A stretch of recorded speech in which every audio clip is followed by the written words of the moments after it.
and welcome to A Wealthy Life. This is the fourth in a series of conversations that I've been having with Katie Vye from Better with Money. In this episode, she's turning the tables on me and exploring, as a woman, what she would like to know about property investing. So we discuss everything from how property could be your vehicle to beat inflation and why making sure that the interest you earn on your money does beat inflation. We talk about the benefits of leverage and compounding, which are some of the things that property above all else actually gives you and is a benefit, a clear benefit of investing in property. And then being aware that all the noise in the media, all the noise on social media is just there to, well, basically be clickbait, to sell papers, to get clicks, to get your attention. What you need to do is to understand the facts. Hello and welcome. It's A Wealthy Life. My name's Vicky O'Shea.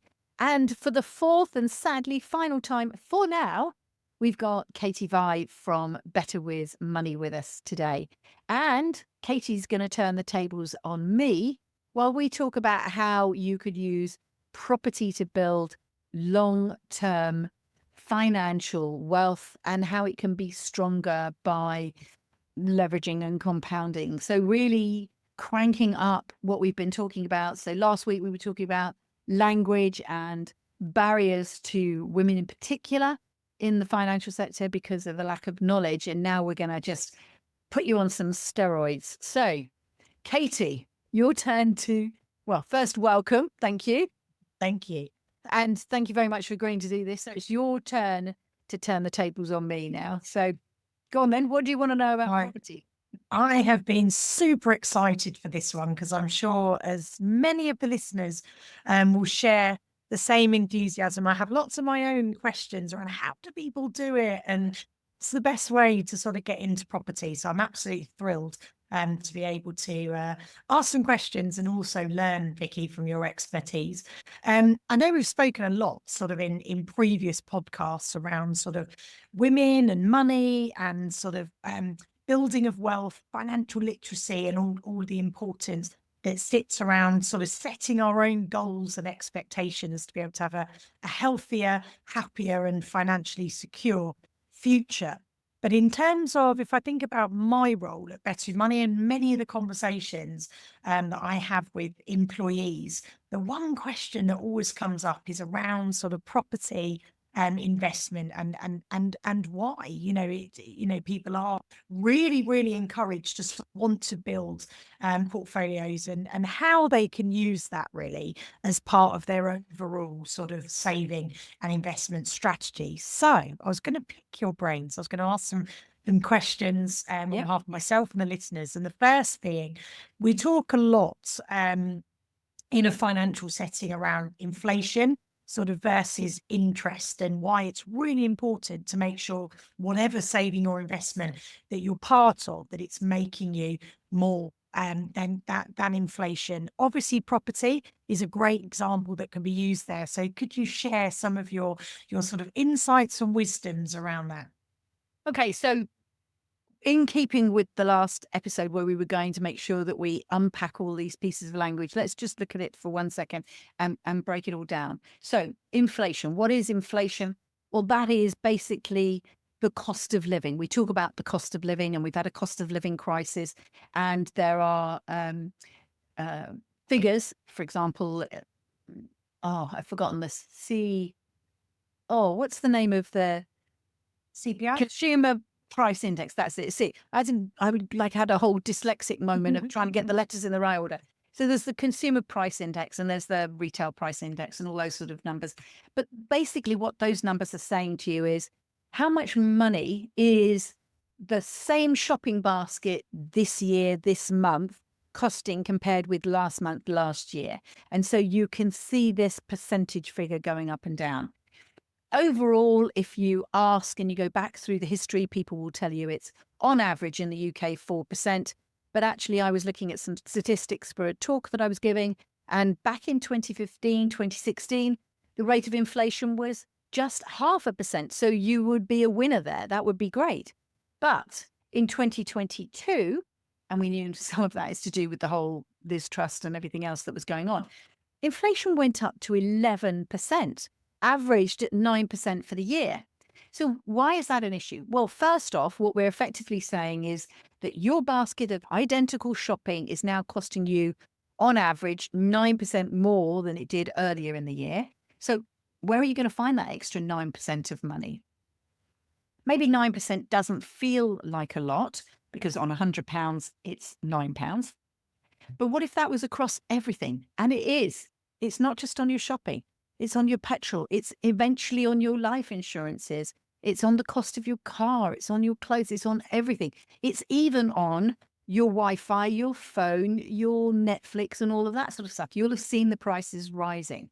So that's basically inflation. It's sometimes it goes down, but it's invariably telling you how much more everything costs. Now, what's that got to do with inflation? We spoke about how the majority of women tend to save rather than invest. And that's because of a slightly more cautious profile, maybe, and a lack of confidence. And we've covered all of that. But when you're saving money in, let's call it a bank or a building society, you're getting interest on that money. And what that basically means is if Katie is my bank and I have £1,000 and I give it to Katie and I say, Katie, look after this for me, please.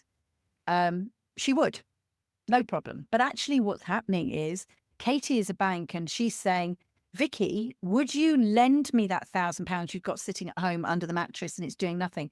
And I tell you what, because you lend it to me, I'm going to give you something called interest. Effectively, I'm going to pay you to have that money in my bank.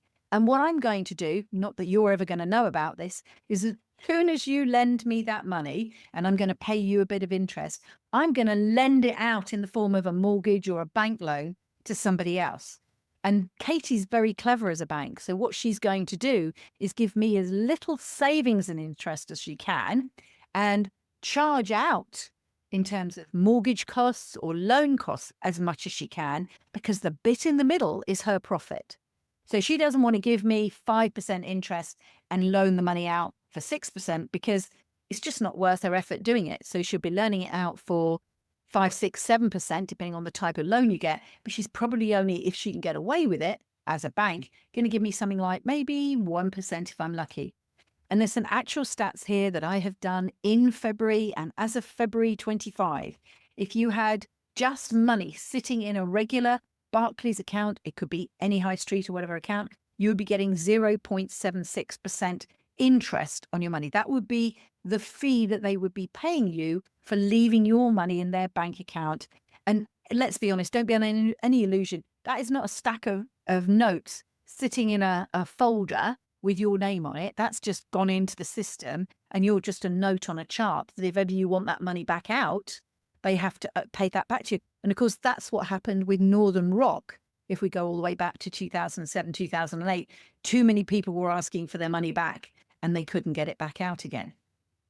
So I put my money into, say, Barclays, and I'm getting 0.76%, 0.75% interest. If I had thought about it and done my research, then I could have put it into a proper savings account, potentially even an ISA, which is a government form of savings where you can get your interest tax free because you pay interest on your tax as well. So over here, I could have been getting 5%. That's 4.25% more on my money. Now, if you now add in inflation, so if inflation at the moment, just make a round number, is 2.5%, and you were getting 0.76% from Barclays, actually that £100 that you stuck in there is worth less money when you pull it out, because everything that you would have bought for £100 is now worth £102.50 because it's 2.5% more. And you've only got, what can I do with 76? So it's £100 and £100.76 back out of the bank. So you can't afford the basket. You've got to start making choices because your money is worth less. If you'd put it in that savings account, you'd have pulled out £105 and you'd be able to afford your shopping basket that now costs you £102.50. So that's the thing about inflation and interest. And I think that is a massive lesson, that if everybody just learned that, if everybody just looked at where their money was, we would teach the cheeky banks a lesson, because they will have a savings account. Barclays will have a savings account that you can put your money in, that you would be getting more interest than in your current account. But do they ever write to you and say, hey, Vicky, you've got that money sitting in Barclays? And I'm not knocking Barclays. That's just the one that came up. Barclays, NatWest, it could have been anybody. Although I'm probably knocking Barclays as well. But actually, whoever it was, they could have written to me and said, Vicky, you've got £1,000 or £5,000 or £10,000 sitting in your current account that's not earning interest. Why don't you just open this account, transfer the money over? It's easy access. You can get it back. And because it's easy access, I'll give you 3% or 3.5%. I would have beaten inflation with my money, but they didn't help me, because a bank is not there to help you. They are there to use your money in order that they can gain profit so that they can pay their shareholders. So the only time you're ever going to benefit from the bank is if you've got shares in the bank, which is a whole nother story. So if savings isn't enough, what else do you need to do in order to make your money work harder for you? And I can only go, and that's the topic of this, is on my experiences. I started, and yes, I love maths. I get very dyslexic about the numbers when I have to think of them in my head. I have to visualize them to try and speak them, which is, oh, do we? Oh, good. I thought it was just me. You're not alone. Okay. Some people just get the numbers out and I have to go, stop, write it, think it, say it. But I love the maths. I love the cleanness of 1 + 1 = 2. It doesn't equal 3 or 4 or 5. There is a fact. There are a set of rules. And if you learn the rules of money, like inflation, interest, leverage, compounding, we'll come to that in a minute, then what you can do is you can apply those rules to your money for your benefit. And the first game I ever played, and you can't play it quite like this now because I think really the credit card companies got on. But when I was first a student, I would get all my grant money show up right at the beginning of the month. Well, that's not true. It was always late coming, but eventually it showed up somewhere at the beginning of term. And it was about 3.5 grand. And I was a single parent with my 2 kids, etc., etc. I took that 3.5 grand and I put that into a savings account, high interest at the time, but it allowed me to pull my money out 1 payment per month, which is perfect. I then got myself a 0% credit card, or a credit card first, and I started spending on the credit card. So I would spend all of my shopping on the credit card according to my budget, according to what I could afford to pay back. That's another very important lesson, not to overspend. I have my budget, I have my little notepad, and I think I've said this already to you. Used to write down when I spent 10p in a phone box and everything else. And I knew my budget. I knew what I could afford to spend on shopping and everything else. I bought my food every single night. I left the train station with my daughters, went to the shop, look at what food was reduced and created a dinner out of the reduced food to get us the cheapest possible evening meal. Fine. But hold on a second, this credit card thing's quite good. Because effectively what I'm doing is I'm spending on my credit card. I don't have to pay my credit card until the statement comes in. I spend on the 1st, the 2nd, the 3rd, the 4th of the month. But all of that spending doesn't come out of my bank account, doesn't affect my interest. What it does is it rolls all the way through to the statement, which comes 30 days later. And then I still get another couple of weeks to pay that bill. So any money spent in those first 4 days, I don't actually pay for that money until 5 or 6 weeks later. So I can now keep my money in the savings account for a whole 5 or 6 weeks longer. Well, that's incredible. And what I worked out is that I made myself £60 a year, whopping amount of money, but we used that as our fun money. And that's where the idea of fun money came from, because my lump sum went to all the things that lump sum had to. This was money. I'd played with the money. I'd manipulated the money to my benefit in order to make that piece of interest for myself. And then I went on further and played the 0% card game, which we'll cover in another advanced lesson. Because, it's not for the faint-hearted. But that was it. It was about, suddenly I went, well, hold on a second. If the not the cost of money, but the value of money is changing because of inflation, and I'm only getting a little bit of interest, then I'm actually losing money. How can I turn this on its head and make it work for me? And next, once I'd mastered that, so that was all through university. Once I'd mastered that and I'd realized actually how interesting, exciting, I will say fun, I think money is, not emotional as in exciting, like, oh, I'm overexcited, I can buy things. I mean, I have that tendency, but exciting about the rules, about learning how to work it. That was what was exciting. The knowledge was exciting. And the opportunities that it gave me were exciting, that I then moved on to property investing. And of course, now it depends where we are in the cycle, but you could be getting between 6 and 9% interest, equivalent interest on buying a house. And we can get into how all that's worked out afterwards.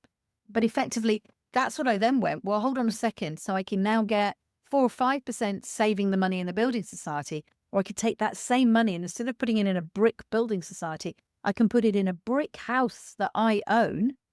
The rent will give me profit at this potential rate, somewhere between 6 and 9, depending on where we are in the cycle. But I also own the house. Well, I own 25% of the house, don't I? Because the bank owns the rest. But that 25%, that house increases in value. Technically, that 25% grows. And eventually I've got capital growth, the growth of the value of the house. And I've got the revenue, which is the cash flow, the money that comes out from the rent. And that was it. Done. I'm sold on property. Yeah. And I think it's really interesting actually when you draw that comparison between sort of inflation versus interest, because I know for many people when they think about sort of their attitude to risk tolerance, you know, we sort of see bank as sort of secure, safe, which it is. You know, obviously we know we've got compensation limits that are in place that protect, you know, if we were to have a Northern Rock sort of situation again, that, you know, there's first 85,000, you know, that's 100% secure. So, you know, we have that situation. So it's safe in the sense of any money below that limit, we're pretty confident we're getting it back. But what doesn't tend to be factored in is the risk around inflation, the cost of living. And actually, you know, as you so perfectly put it, but money that is being left in our bank account is actually eroding. So we have exposed it, and we've exposed it to inflation risk. But interestingly, that doesn't tend to be the sort of perception.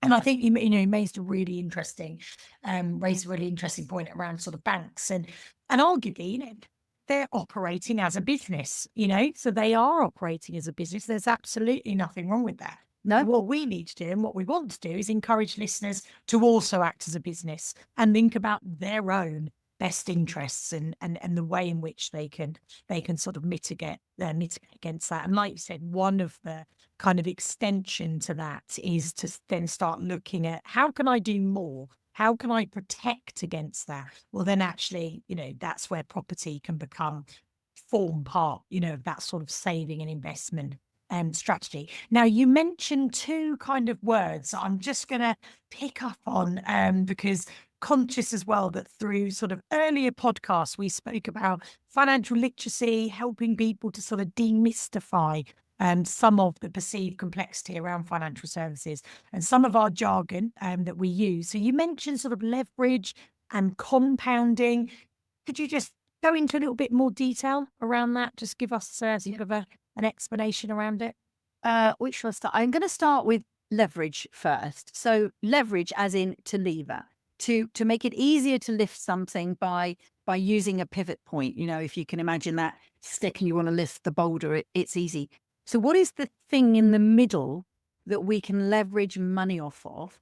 And the answer is a bank loan. And this is almost where when you understand money, I didn't mean to make it that banks are bad. And obviously you're part of the NatWest Christian brand, but you're involved in educating people, which I think is, you know, that flip side of people not getting letters in the post to teach them.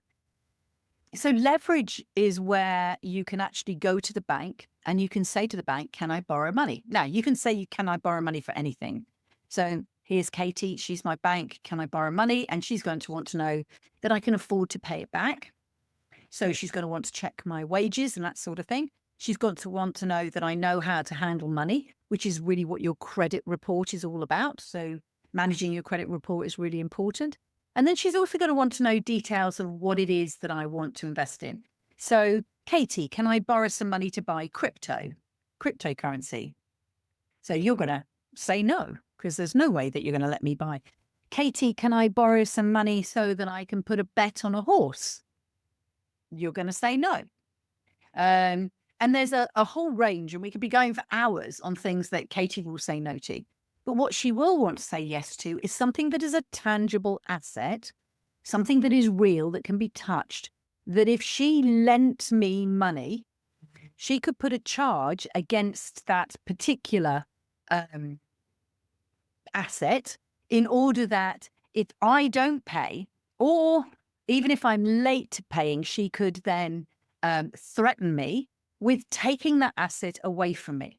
So this is why when you take out a mortgage and you buy yourself a home, they say that your home may be at risk if you do not make the payments, because the bank has lent you some money to buy a house. You can't afford to buy this house. We're just going to use the word 100,000 again. It doesn't matter whether it's 100,000, 500,000 or a million. You can't afford the £100,000 house. So the bank will look at you and they'll say, this is how much you earn. And based on our statistics and our understanding of lending money, we're going to lend you 5 times your salary or 4 times joint salary or whatever the equations are that we're using at the moment. And they will have stats behind that to bank them up. So they're going to lend you the money. Now, there's a shortfall, Vicky. We're only going to lend you £80,000 and your house is worth 100. You're going to have to find the difference. Not only the 20%, the £20,000, but you're also going to have to look at the solicitor costs, the survey costs and all those sorts of things. And we're very nice. We'll give you a free survey. We'll get our survey to do it for you for free, but you're still going to need a broker and you're still going to need this, that, and the other. So you've got to be able to cover all those costs. Can you afford to? Yes, I can. I can prove it. Great. You lend me the money. If I miss the payments and start missing the payments, they will be on me in a jiffy in order to claim that money back. Now, that's one thing that they're happy with because they've got my house. If you look up the land registry, you'll see that NatWest have what's called a charge, a technical term, a charge on the house. That house can't be sold unless the money that NatWest lent is paid back. So we apply this to buying property for buy-to-let purposes. Now, this wasn't always around, but it has become quite mainstream now. This time, there's a different set of rules. Yes, you have to be earning an income and you have to prove that you have an income, but that's really only to cover the mortgage in case your tenants don't. Because actually what the bank says is, we didn't always think of it as a business, but this is effectively a business. You're going to rent this house out to someone. You're going to have an agreement with them, a contract with them, that they are going to get to live in your house in return for rent. Perfect. Can I see a copy of that contract? Yes, you can. And the bank will look at that, see if you're charging not enough rent as in, are you charging enough rent, but enough rent to cover the cost of the mortgage. So there are multipliers and all of this sort of stuff all over the place. Again, it's all mathematical stuff. And the bank will turn around in the end and go, Vicky, you've got a good credit rating. Vicky, yes, you are employed. You have an income independent of property so that if this tenant doesn't pay, you can cover the mortgage. I've checked out the house. Yes, it is worth the money that you're going to pay for it. Therefore, if you don't pay me back, I can reclaim it. I don't really want to. They don't want to become landlords, but they will if they have to. And the tenant is going to pay you enough money that you can afford to take in the rent, pay the letting agent, pay for any repairs, pay the mortgage, pay the insurance, pay everything else, and have a profit at the end that it's worth your while doing it. Plus, let's be honest, you're in this for the long term, that when I put the interest rates up, you can afford me to put the interest rates up. So that's what the bank wants. That's leverage. Now, there are very few investments or asset classes, types of assets that the bank will let you take a loan out on. Property is one of them. And while everybody will be talking about how interests are really high at 4 or 5%, when I started 20 years ago, guess what the interest rates were? 4 or 5%. Yes, in recent history, they were lower, but they've also been higher when we had the whole trust government and everything else. So interest rates go up and down. You just have to be able to cover the cost of the mortgage and ride whatever the interest rates are doing until you get to the end and you've decided, I've had property for long enough, the prices are right, now you get the benefit of the compounding in a sense. So this is where your property prices will have increased over years and now the house is worth more. So you bought it for 100,000, you have an 80,000 pound loan, but now the house is worth 160,000 pounds. And you've still got an 80,000 pound loan because although you have changed your mortgage every 5 years because that's when your mortgage term came to an end, you haven't increased the debt. Instead of having a 75% loan to the value of the property, you're carrying a 50% loan to the value of the property. You've done nothing other than manage that property, maintain it. Well, in fact, really all you've done is manage the letting agent who has managed the property and maintained it on your behalf. Very little of your time, a lot less time than if you were going to trade stocks and shares and you needed to be aware of all of that. So you manage your letting agent, you're benefiting from the cash flow as you walk through, which is the monthly profits that you're going to get every month after the mortgage has been paid. And now doing nothing really other than maintaining the house is worth 160. And what you might pay attention to, and it might suit your purposes, is that you look at the values of the houses in the street and know that if you spent, let's say, 10 to 15,000 pounds, doing up the kitchen, that actually that house might be worth 20 or 30,000 pounds on top. It might be worth 190. You need to have all your stats in place. So that is leverage. I could now, with my personal 100,000 pounds, instead of buying one house at 100,000 pounds, I know there's all the charges, but just take it as it is for the minute. I could use that as 4 little lots of 25,000 pounds, get 4 mortgages of 75,000 pounds each, have 4 houses. So you might think, well, hold on a second, that's more work, Vicky. That's more costs, more mortgages. Yes, it is, because now I've got 4 mortgages instead of 1 property that I just get outright. But I will show you any 4 properties where if you buy the 4 properties with leverage, with a mortgage, you will make more money than if you bought one of those houses outright for cash. And yes, you've got maybe maintenance and refurbishments that need doing. You're going to have stamp duty and all of that sort of stuff. Yes, you're going to have to these days, if you're a high rate taxpayer or you're going to do this seriously, put it in a limited company. But it is worth it. I've been doing it for 20 years. And all I can say to you is I've got the stats from my portfolio and I've got the stats from the hundreds of properties that I've bought for clients. Now, the compounding bit, because obviously I went on for hours then. Sorry, Katie. The compounding bit, if you still remember that question, is about the longevity of doing it, doing this over time. So a simple example in a savings account is if you put £100 in this month and 100 next and 100 next and 100 next and so on. It's not just the fact that you get 4%, but you take the money out at the end of the month and you come back down to 0. And then this month you go, oh, I'm going to save again. And you put another £100 in and you get 4% on it if you're lucky and you've picked the right savings account. And then you need the money for something and you draw it back out. And all you've got is this 100 going in and out. Compounding is where you put the 100 in. And then next month you put another 100 and another 100 and another 100 and so on. And you don't touch it. You leave it there so that the money grows. You also get that with property.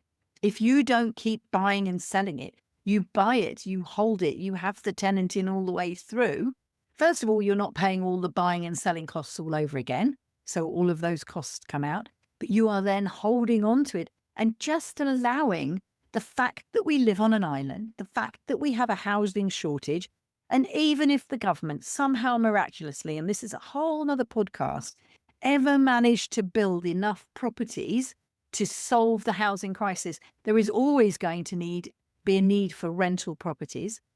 And so you just wait. You hold the house all the way along. So I gave Katie an example when we were speaking before, where we bought a house in 2008 for £75,000. I can't remember if it was 2019 just before COVID or 2021 just after. We sold it for 125. And you're going, well, that's not a lot of money. Yeah, I did nothing for it and I got the rent all the way through. But more importantly, think about those years. I bought in 2008. The market crashed. We went into the global financial crisis. We got through Brexit. All right. Maybe if it was after COVID, we got through COVID as well. I can't quite remember. But I rode all of that stuff for 12, 13 years. And for 12, 13 years of watching my letting agent give me a rent statement every month, I had, let me think, 4 tenants, I think, over that period. So one came and went quite quickly, one stayed a long while, and so on. 4 tenants over that period. So occasionally do a tenant change, but the rest of it, that was it. Deal with a couple of emails, maybe the occasional bit of repairs, the tap stripping, that type of stuff. But at the end of it, I had, let's call it 12 years to make the maths nice, 12 years of rental profit. The difference between the rent coming in and me having to pay the mortgage and all the other charges, I had profit for 12 years and I made £50,000. My money made way more than it would ever have made in a savings account. And that's the benefit of being in either savings or property, doing this for the long term. That's when you make your money. That's where the compounding comes in. Yeah, and I think it's really important as well that everybody kind of aligns it with their goals, isn't it? Their goals and expectations, because there perhaps will be some needs that people have that's very much for the short term. Then others, absolutely, it's that sort of long term planning as well that's really important to factor Can I in. just say that if you only want to invest your money for the short term, you really need to think about whether property is the right thing for you, or certainly buying and holding buy to let is the right thing for you. There are other ways that you could be involved in property with your money in terms of, and I'm not advising it, but this could be lending money for short terms like bridging finance and that type of stuff. So you're not owning the asset, you're just reaping the rewards. But with that, the higher rewards comes the higher risk, because if the person who borrows it doesn't complete the house, then you're left with an unfinished house of no value and you don't get your money back. So you're absolutely right. You've got to understand why you're investing in property. And I use property as my example. That is my pension. My pension is property. Yeah, and I think, and with all of these things, I mean, you mentioned sort of cryptocurrency right at the beginning, and it's also being mindful of what it is you're sort of getting involved in, what the regulation is that sits around it, the protections or not, as the case may be, and therefore it's high risk, for a reason if it's not sort of actually protected and governed sort of through the FCA. And some of the compensation, that's sat to protect you against those as well. You mentioned around a limited company and using that for property. I would imagine amongst the listeners, there's probably that's probably quite a question that's on their minds as well, hearing about private landlords versus, how people are able to sort of evolve these property portfolios, as some of the terminology that sits around it. Could you just sort of share some of that and some of the sort of pros and cons and things for people to be aware of? So whether you're in a limited company or you're buying it privately, you are still effectively a private landlord, unless you happen to be the owner of a giant pension fund or you're the owner of some corporate. That's a whole different kettle of fish. What we're looking at is individuals like you and me looking to invest in property. And as we are investing in property, we've got to bear in mind that with anything, the government wants its share of tax. And it did some changes, thanks to George Osborne, and something called Section 24, if you ever get into it. And what he did was he basically changed the way that tax was calculated. So as a private landlord, and I bought property in my own name, I was taxed on my profit, which is income minus expenses equals profit, pay tax, sorted. He changed it and he said that the interest that you pay on your mortgage, and I'll explain that piece in a minute, the interest that you pay on your mortgage is not a taxable expense at over 20%. All I'm going to let you claim is 20% tax allowance against your interest. Now, we can all argue that paying for the interest on the house that I have bought, because that's how I'm paying the bank. If you remember, if I get a loan from them, they're going to charge me interest. The same as if I give them savings, I'm effectively charging them interest.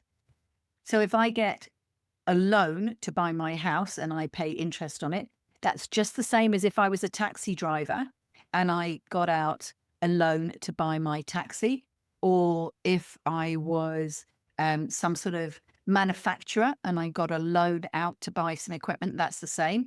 But they love to bash a property investor, and we just live in that world. And, we've had a talk about all different politics going on off screen. We won't do it on screen. So that idea of the way that they calculated tax changed. So what we worked out amongst the community is that if we stuck our properties into a limited company, that actually a limited company is treated differently. So I am Vicky Wooshea, the human being. I might have a company called Vicky Wooshea Limited, and I might be a 100% shareholder and the only director. But that limited company is not me.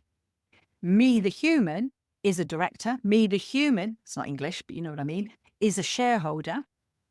But I am not the company. The company has an entity in its own right. It's as if it was this calculator. It's completely different from me.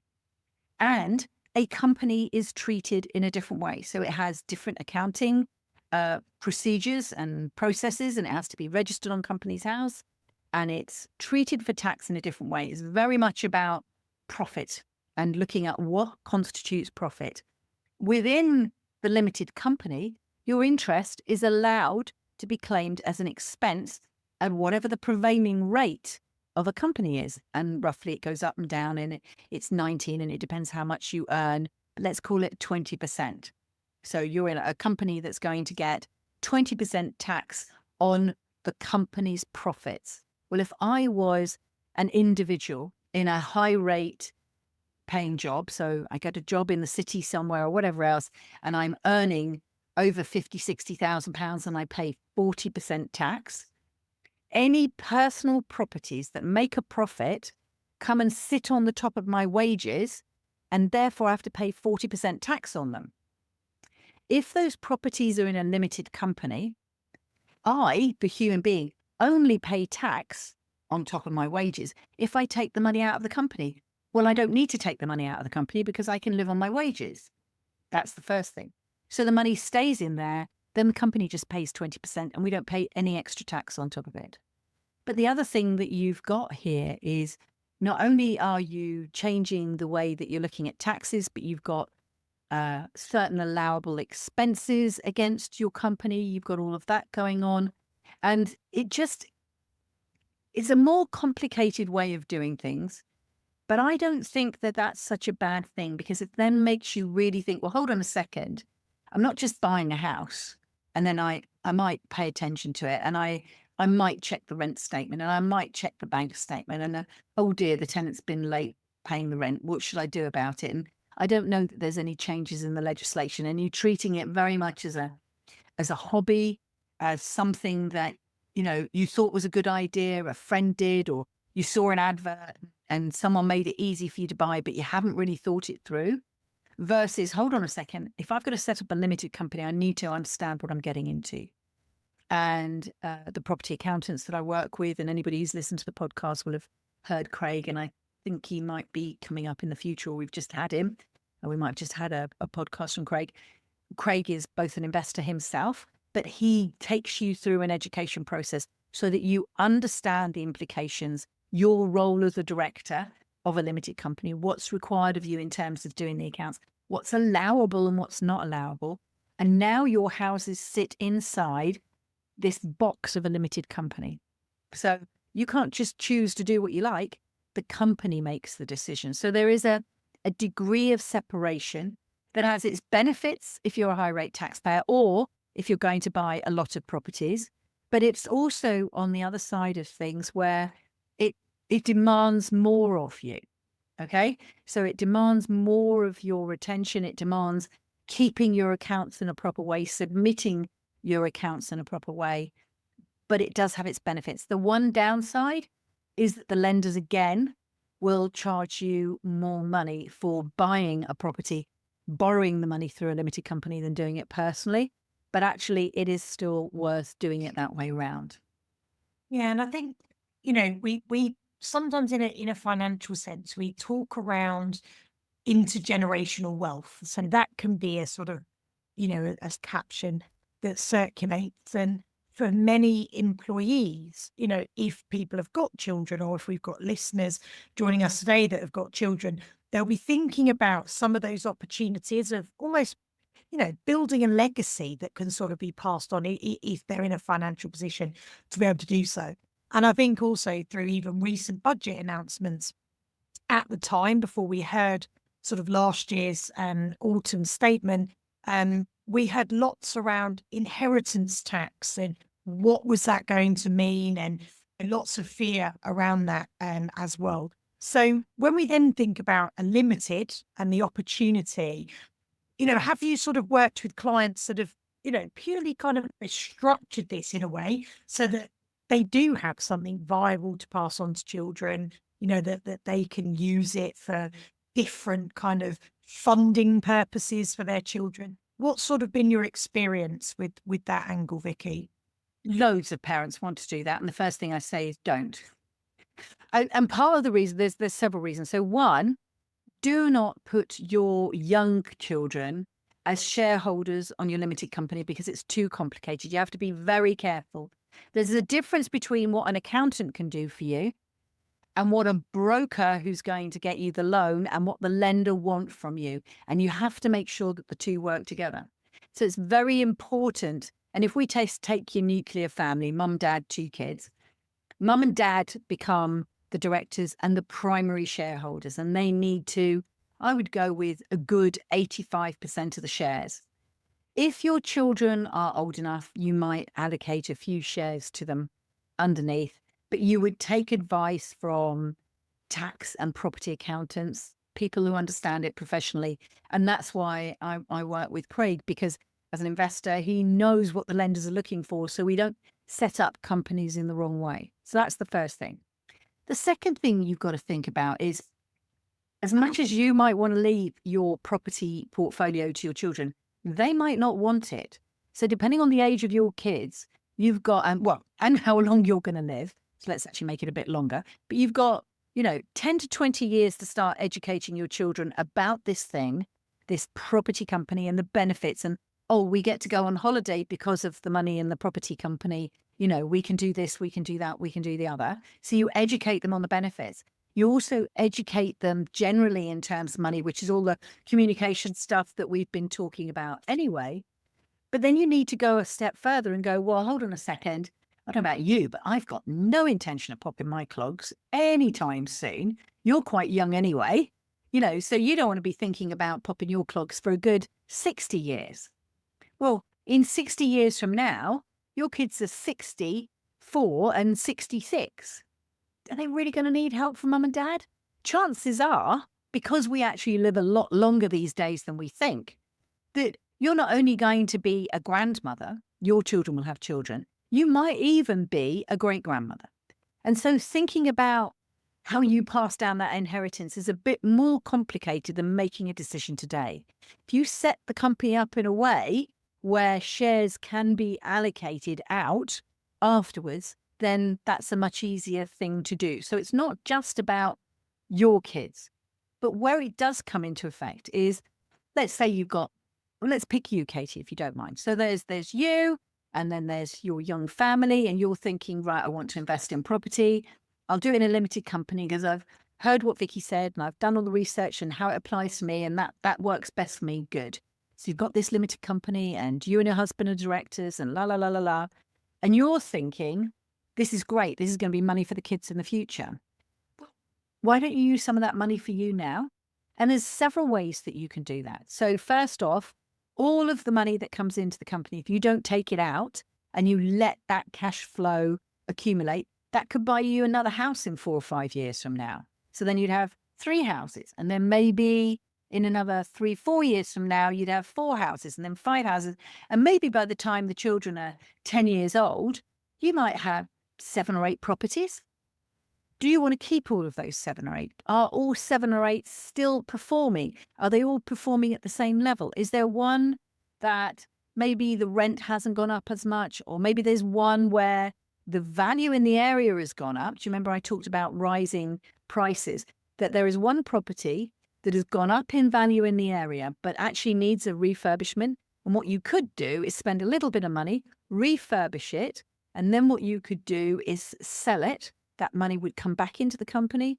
You might then decide, right, well, what we're going to do is keep that money in the company, because now the kids are 16, 17, 18 and thinking about university. I want to keep that money in there to fund their university fees or spending. That's how I paid for my daughter to go through university, funded her out of the limited company.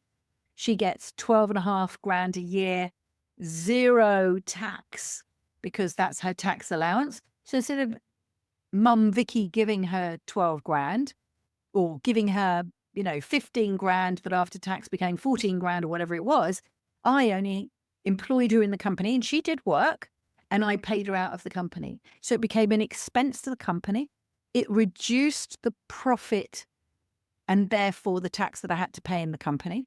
It gave her money tax-free. So there's lots of, and this isn't clever using the word clever like tax avoidance or tax evasion.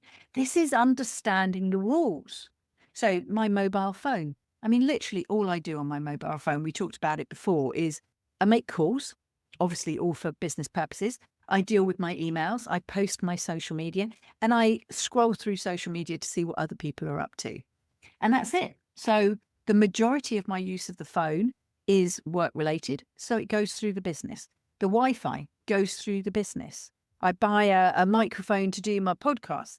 It's an expense for the business, and it starts to reduce the costs and the tax that I have to pay. So you'll need advice because, as you just said, no one size fits all. One size fits no one. And so you'll need advice before you get into this. You could invest in a property now that might fund your kids going to university, if that's what they want to do down the other end. And we can have a whole nother podcast about that. Or you could, if you've got enough money coming in from other ways, you can use it where, for example, if you're in a relationship and you haven't got your children, maybe what you do is you get the properties going. And so then the properties pay to top up mum's maternity leave, because and we spoke about this, not all maternity companies or all companies are as generous on their maternity leave. So maybe your property portfolio could top up and fund mum to stay at home for a year with her children. Or some people want to do it so that the property company starts to fund kids going to private education, or as we said, to university or to traveling. Or instead of what one couple wanted to do with me when they first got to me, we've got some money and we want to buy our daughter a house because they're going off to university in such and such an area of the UK. They're only going to be there 3 years. Are they going to make their whole lives around that place? Some young people do stay where they went to university. Often they come back or they go to a major city in order to pursue their career. Where's that right career path for them to go to? So if you just go and buy a property randomly in the UK, because that is where one of your children went to university, and then the other one's going to go randomly to some other place, you're going to have this sporadic portfolio. That's going to make it hard to manage. You've now got 2 letting agents, 2 sets of builders. You've got to have 2 sets of understanding about the different natures of the places. And it's not necessarily where your money was best used. If you bring it back and go, right, my children want to go to university, I'm going to invest this money where it's going to make me the most amount of money, wherever that is in the UK. For me, it's in the Northwest. And then the money that comes from that, I know that I can pay my child 12,500 roughly tax-free because they're going to work for me. It's good for them to be working while they're at university, because certainly in the first year, most of the second year, they're not working that hard and you put a bit more pressure on them. They have to be a bit more focused.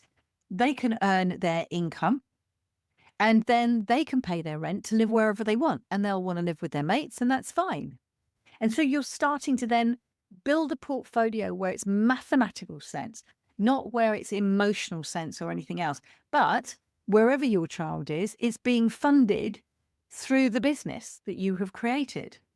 And that way you're getting the best of all worlds. You're not creating a sporadic, dotting properties all over the country and making it hard for yourself. It's a business and you're making business decisions that then support your family, whatever they want. You to have a family, your kids to go off to school, or quite frankly, make yourself have holidays. That's what I did. Right.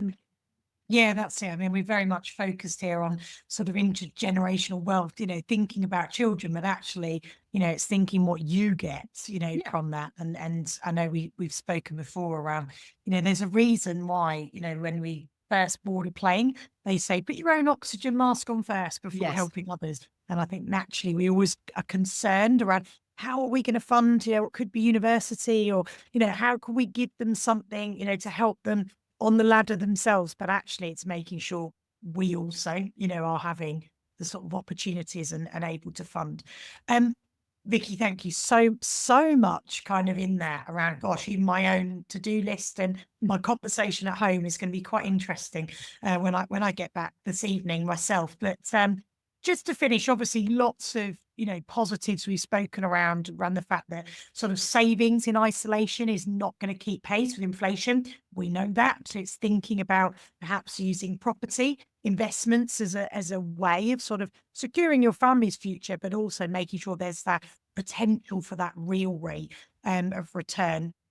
You very kindly sort of gave us some wider thinking around leverage and that compound growth and sort of how we're able to then sort of multiply wealth through that strategic sort of borrowing and timeframes, and how important they are as well. Just to sort of finish up, and I'm going to put you on the spot slightly here, only because I'm conscious you've done that to me in previous podcasts. Revenge. And the favour. But all of this is obviously very, very positive, has lots of opportunity for individuals. What would you say would be your top kind of areas and a listener really needs to think about that could be a negative to just explore, just so that they're aware of some of the risks as well that sit around all of this? Gosh, there are loads of risks with investing in property, and that's why you need to be educated and you need to understand what you're getting into. Although we could also talk about there's loads of risks in shares and savings and everything else that we do. There is a risk, and that's why we needed to have this whole conversation that we've been having over the last 4 weeks. So let's start. So you could buy a house and the value of the house could go down. That's okay. Doesn't make any difference if you're not going to sell it. As I said, when I bought that first house in 2008, it was worth 75,000. I think it probably went down to 55, 60,000 at one point. It didn't matter because I wasn't going to sell it. So as long as you can always afford to pay the mortgage, you won't be forced to sell. That doesn't, I won't say it doesn't matter, but it's about finding a risk and looking at how you can mitigate it. So what if property prices fall? Don't sell it. And I know that's slightly easier said than done, and I don't mean it flippantly, but if you don't sell it, then you're still getting the cash flow. It's not actually an issue that you need to face now. You pay attention to it, but you don't need to deal with it. You don't need to suddenly sell and panic. So the value of the house might go down. Okay, we've got past that. We've got a tenant in the property. What if they don't pay the rent? Well, that is going to be really important as we move forward. This current government is bringing in a whole load of legislation very much in favour of the tenant and very much not in favour of the landlord. And so doing your due diligence on the tenant. Now, the way this normally happens is through referencing through a letting agent. I totally would not advise that you do this yourself. But what you do need to understand is what references are being conducted on a tenant. What are those references? What did they come back and say? And I would ask the extra question of, how did you do that? How did that piece of information about that tenant get demonstrated? Because what we already know is how very clever AI is and how very clever human beings are. And we've done an experiment at our letting agent where my letting agent created a whole load of fake references and ran them through reference agencies. And not one of the reference agencies picked up on those fake references. But my letting agent knows what they're looking for. And you need to interview your letting agent to make sure that they know what they're looking for. So simple things like you say to me, you own £2,000. I want to see a payslip that shows that you earn £2,000. Fine. Here's a payslip. Okay. So you fudged that and created a payslip. But now I want to see a bank statement and I want to make sure that there is £2,000 going into your bank. Now, do those two numbers match up? And if they don't, where's the fake going on? And then maybe I want to phone up and speak to your employer to actually check that you are earning £2,000. When I used to work as a mortgage manager way back in the year before I had kids, I would phone up employers. I would phone up past landlords. And I would want to speak to a number of landlords, not just take for granted, not these days, right? Okay, so this is the name of my my employer. And then you ring up and what you're effectively doing up is ringing up my mate or my husband or my brother or my sister. And they see this number coming through and they go, oh, hi, Smith and Sons. Oh, yes. Have you got Vicky working there? And does she, so there's all ways that they could do fake. But does that company exist on the internet? And if the company exists on the internet, is the address and the email and the telephone number right? And then ring that phone number, not necessarily the number you've been given. Endless ways that you can double check what's going on. Then we've got things like credit records. So those are handled by, the big companies, whether they're Experian and Equifax and everything else. So that's reasonably okay. But it's looking through this paperwork and making sure that you understand the information that you're being given. But we also, in my business, make sure that we have extra guarantees on top of all of that. So even if you didn't pay the rent, I've got extra guarantees in place to make sure that there is somebody else who's accountable for this as well. So that's the first thing. The house price may go down. The tenant may not pay the rent. The tenant may damage the place. That's the one good thing about insurance. You never want to have to claim on insurance. You never want to be sick. You never want to die. You never want a problem in your own house anyway, so that you claim on the insurance. But if something happens and you have proper landlord insurance, then you are covered. And sometimes you have to fight for it.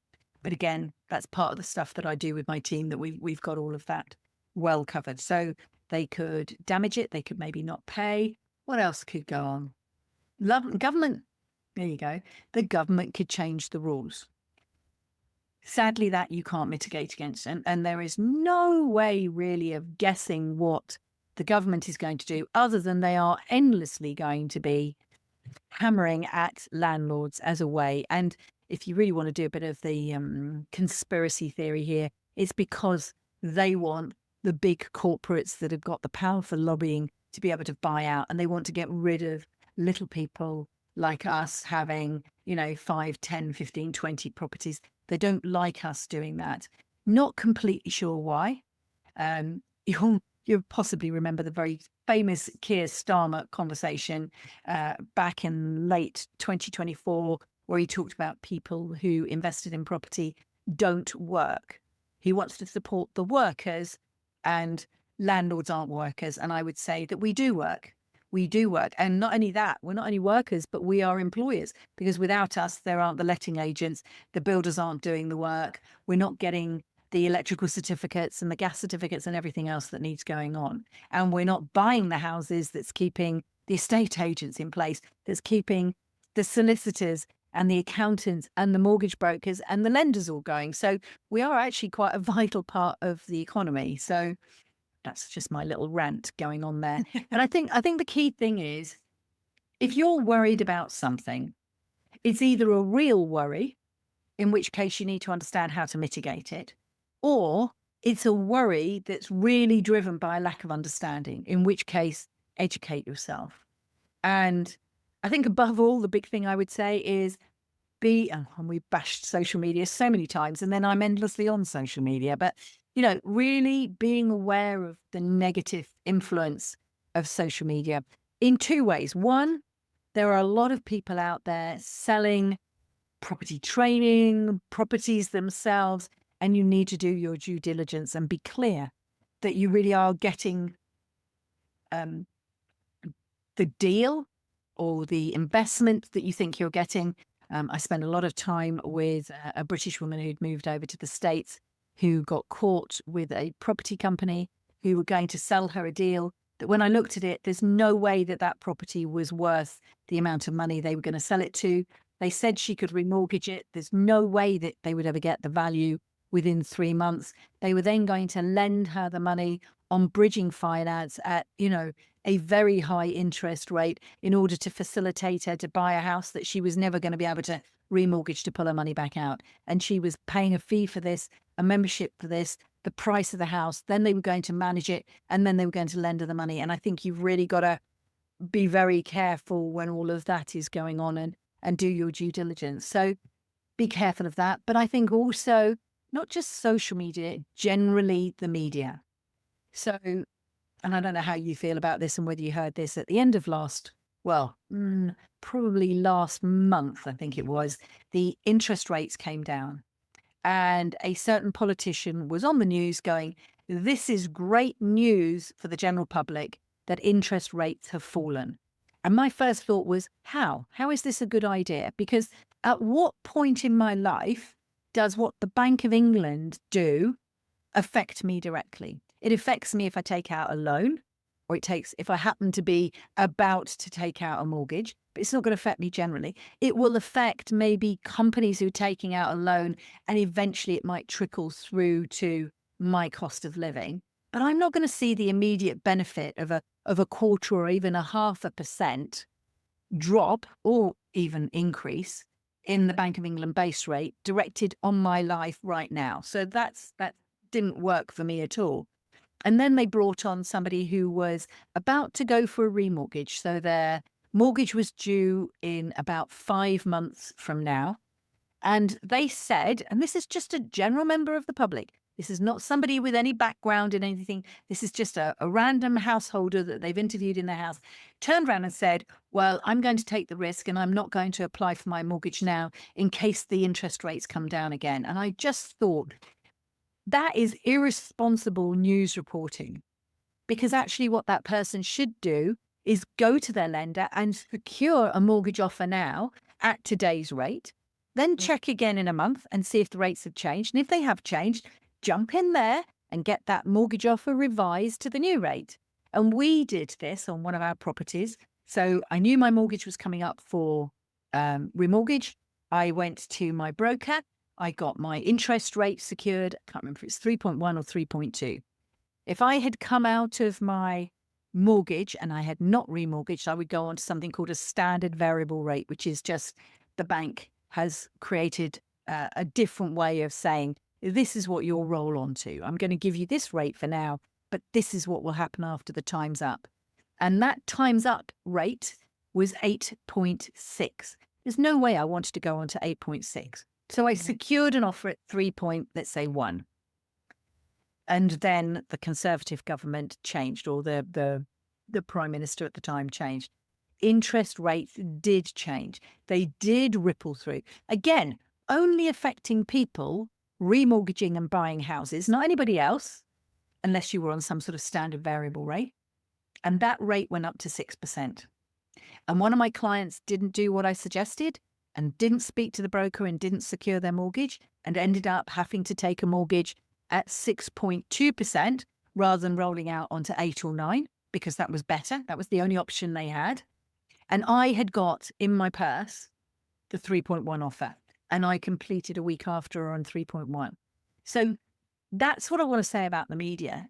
Think about who's speaking to you. Now, if Martin Lewis is on there giving advice about money, I'd be more inclined to listen to him. If the travel guy is giving us, tips about what's going on at Heathrow Airport or Manchester Airport, I would listen to him. If the weatherman's, sometimes the weathermen get it right, but, if the weatherman's telling me about the weather, that's fine. But if this is an interview with a celebrity, or this is an interview with an influencer, or this is an interview with just some general Joe on the street giving their, saying this, but apparently, or on appearances, uninformed opinion on what to do with mortgages that might then influence other people out there who should be getting their mortgage applications in now and securing the rate we've got now. Because although it is likely to go down, there's no guarantee that it will. It could easily go back up again because these rates are to do with the global economy. You can't just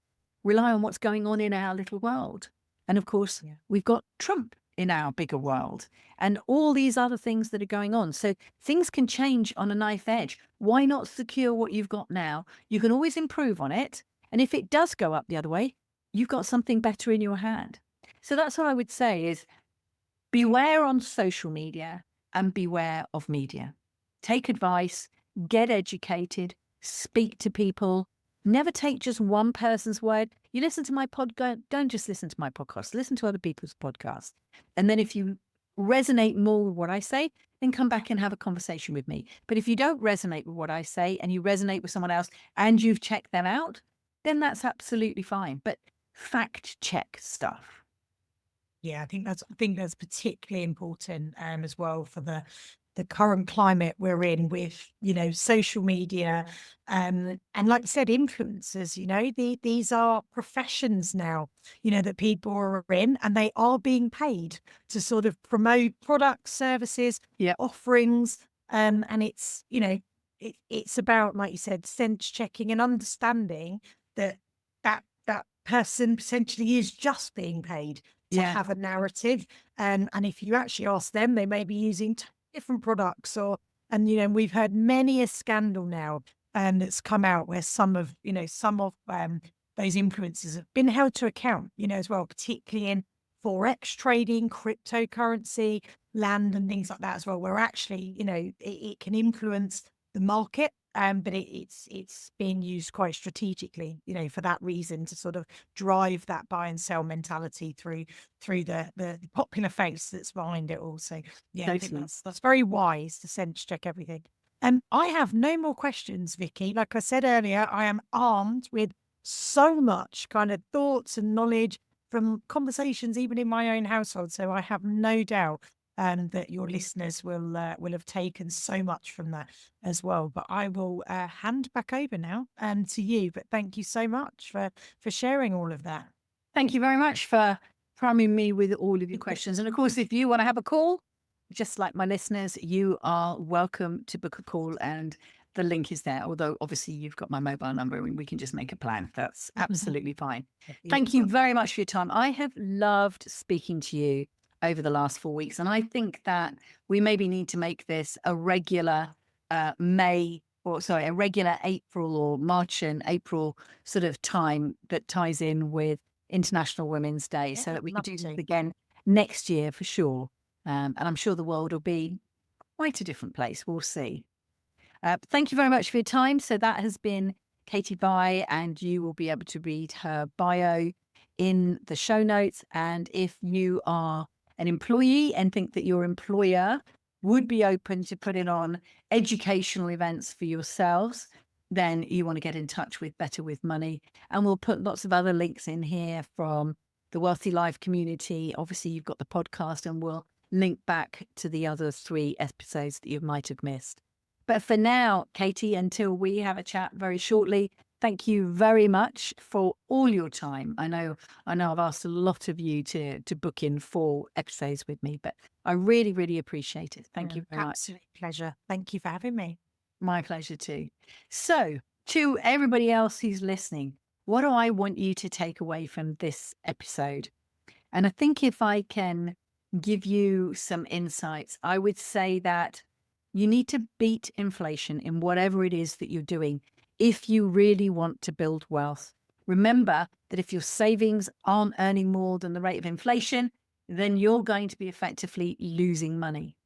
You need to really understand those 2 words that I talked about, leverage and compound, and understand them in a way that you can apply them to your life. There's lots of leverage that you can do, like you can hire in a cleaner who earns less money than you do at an hourly rate, which gives you time to spend on other income generating activities. So you can leverage all sorts of things. But when we're talking about assets, property is one that lenders are happy to allow us to leverage through the cost of a mortgage. And I think above all, I would say that this is your life, your choice to make your wealthy life, and focus on your values and what's important to you. And you know that we've shared the values manual and spoken about values a lot on previous podcasts. And also, if I just at this point of the year refer you back to the 19th of December, the 26th of December, and the very beginning of January, there was a series of 3 podcasts there that went through looking at your mindset, setting your goals and your values, thinking about how you have an attitude towards money and what you could be doing about that. So maybe go back and listen over those again so that you feel strong and confident in the things that you want in your life, and you're then not quite so susceptible to social pressures. None of those distractions, and fact check everything. So I hope that's put a lot of whoosh in your life. Thank you very much for your time, and I will speak to you again next week. I hope in this episode I was able to answer all of Katie's questions, and in doing so, answer some of your questions about property investing. But if you have questions that I haven't answered, drop me a message, let me know, and I'll pick it up on another one of these episodes and share with you my thoughts on any questions that you want to ask, either about property, money, or the challenges that we face as a woman in providing and managing and securing our financial futures. As always, please subscribe to the podcast. There's plenty more episodes to come. And this particular series has all been all around women because it is the month of International Women's Day. So we really wanted to sort of celebrate that topic. Look forward to speaking to you again next week. And in the meanwhile, go check what interest you're getting on your savings and then think about whether you want to book a call. Very best wishes.